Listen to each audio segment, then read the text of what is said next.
Ya, kita ngobrol lagi dengan Pendeta Hariman di channel Harley Patania Kota, dan kita kali ini ngobrol isu yang sekarang akan segera kita rayakan ini Pak, gitu ya. Akan ada kampanye sebenarnya dari tanggal 25 November sampai tanggal 10 Desember. Teman-teman mungkin udah beberapa banyak yang tahu, ini adalah kampanye Hari Anti Kekerasan Terhadap Perempuan. Dimulai dari tanggal 25, itu Hari Penghapusan Kekerasan Terhadap Perempuan ya Pak ya. Nah, dalam kampanye ini kan udah cukup lama ya, dari tahun 91, terus juga sekarang mungkin kalau konteks Indonesia ternyata itu masih banyak ya Pak ya, kasus-kasus kekerasan terhadap perempuan, kekerasan dalam rumah tangga gitu.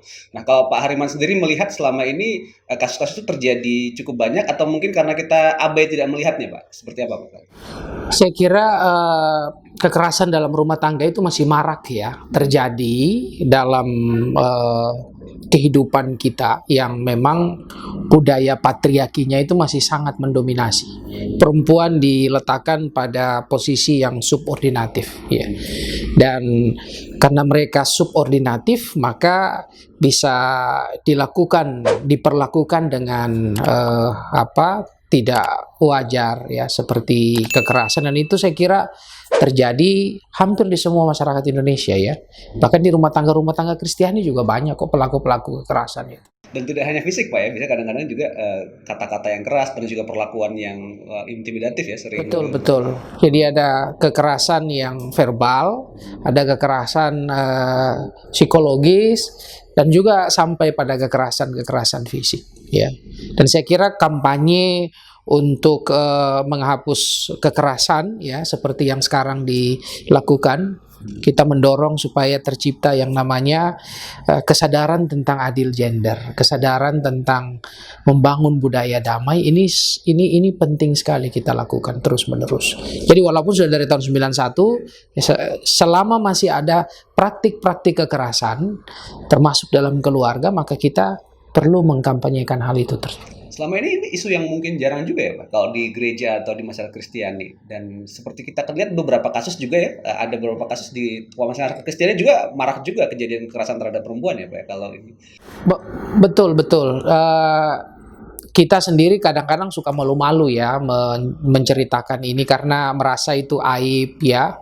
Sehingga kalau ada praktik kekerasan, ada kecenderungan didiamkan saja, tidak mau dilaporkan. Dan gereja juga menurut saya perlu bersuara secara lantang untuk menghentikan kekerasan ini, dan lebih penting juga gereja bergerak untuk membangun kesadaran. Bahkan bukan hanya gereja ya, saya kira lembaga-lembaga agama yang lain juga perlu ya membangun kesadaran, melakukan pendidikan untuk umat yang memang adil gender ya, yang ramah terhadap anak, ramah terhadap perempuan.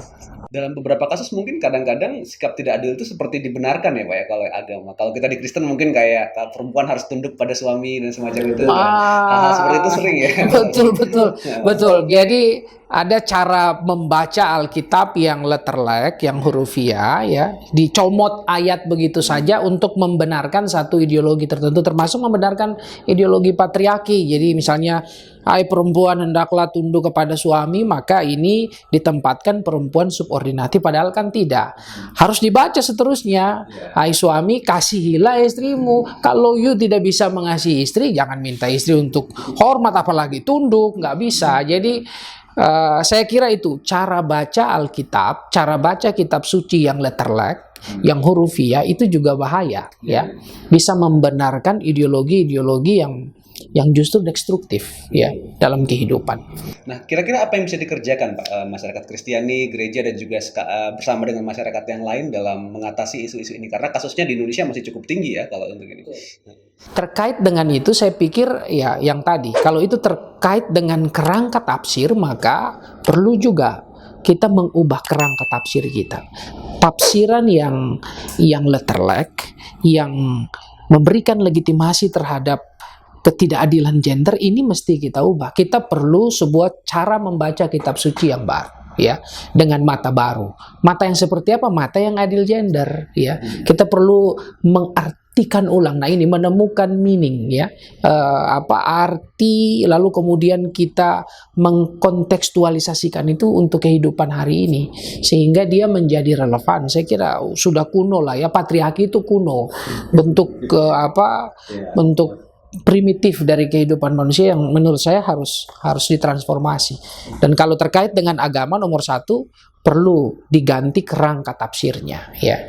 Lalu yang kedua, saya kira dari kerangka tafsir itu kita membuat doktrin, ya, pemahaman-pemahaman yang lebih adil gender, dan ini perlu untuk terus disosialisasikan, ya, dalam kelompok-kelompok kecil, misalnya di gereja gitu, ya, dalam keluarga-keluarga ini perlu untuk terus disosialisasikan sehingga orang punya perspektif yang baru, orang punya pemahaman yang baru, dan bukan sekedar untuk tahu tapi untuk dibudayakan, ya. Jadi harus dimulai dari unit yang paling kecil, keluarga, ya. Saya kira itu ya, orang suka itu yang membedakan anak laki-laki harus begini, anak perempuan harus begini, terus iya. gitu. Apalagi kalau seperti saya yang dari Ambon, misalnya teman-teman yang dari Batak, begitu, itu kan patriarkismenya kan sangat kuat. Kalau belum punya anak, itu rasanya gimana ya? Kalau sudah punya anak, belum punya anak laki-laki, itu juga nggak bisa. Nah, saya kira itu, ya, pemahaman-pemahaman seperti itu yang saya kira perlu ditransformasi, ya. Nah, kalau untuk kasusnya Pak, kita bisa membantu sejauh mana Pak? Maksudnya kan kasus-kasus itu banyak ya di tetangga kita atau di masyarakat kita, kadang di jemaat juga, kadang di ini. Apa yang kita bisa kerjakan untuk menangani yang demikian dan membantu rekan-rekan yang katakanlah menjadi korban selama ini?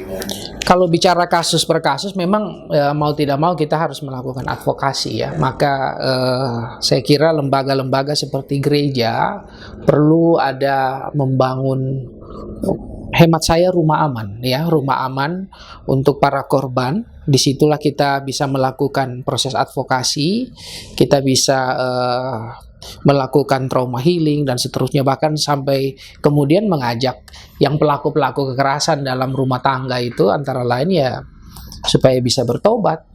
Harus ada pertobatan, ya, nggak boleh dilanjutkan hal-hal yang semacam itu. Jadi saya kira peran dari lembaga-lembaga agama, ya, seperti gereja atau juga umat yang lain, saya kira penting, ya, untuk membangun satu rumah aman, memberikan pendampingan, advokasi untuk para korban, dan saya kira bahkan bila perlu harus memakai polisi untuk itu, nggak apa-apa, ya. Kalau memang kita harus meminjam tangan negara untuk membuat efek jerah, yang no problem, saya kira itu bukan harus, aib buat korban. bukan aib. Saya kira itu bukan aib. Nah, para korban perlu menyadari hal itu.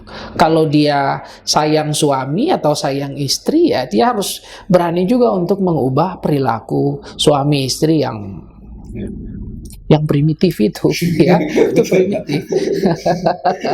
Ya, terima kasih Pak Hariman. Ini obrolan yang sangat menarik dan mungkin agak jarang diangkat juga ya di tengah jemaat, dan untuk itu. Teman-teman, kita mendukung sama-sama kampanye 16 hari anti kekerasan terhadap perempuan ini. Semoga semakin banyak kasus-kasus itu semakin terhapuskan dari masyarakat kita, di gereja maupun di bangsa kita secara keseluruhan, dan juga kita mendukung supaya masyarakat kita menjadi masyarakat yang adil dan peduli terhadap kesetaraan gender, ya Pak. Betul. Terima kasih. Terima kasih Bang Risto dan teman-teman semua. Mari bangun kehidupan adil gender. Say no to kekerasan, ya. Oke.